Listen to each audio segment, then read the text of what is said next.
ఒకసారి రికార్డింగ్ వినండి.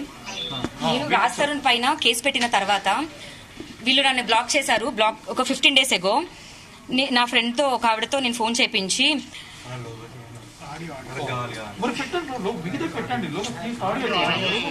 అప్పట్లో నాకు కోపం ఉంది, నాకు ఇప్పుడు కోపం లేదు, ఏమీ లేదు.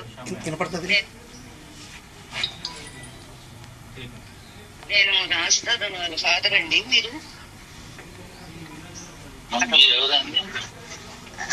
అంటే నా పేరు భారతి, నేను విజయనగరం నుంచి మాట్లాడుతున్నా.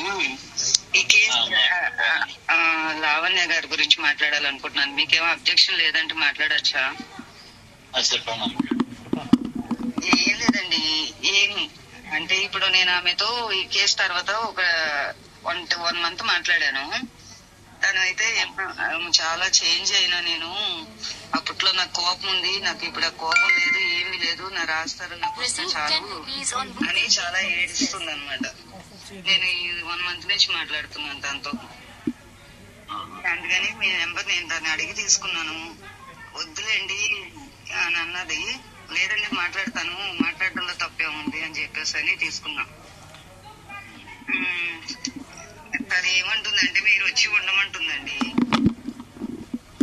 తను నేను ఎప్పుడు కూడా మా అత్త మామని బాగా చూసుకున్నాను, వాళ్ళు నా దగ్గరకు వచ్చి ఉంటే బాగుంటుంది కదా అని చెప్పేసి అంటుంది. వెళ్ళి మీరు అక్కడ ఉండొచ్చు కదండి లావణ్య దగ్గర.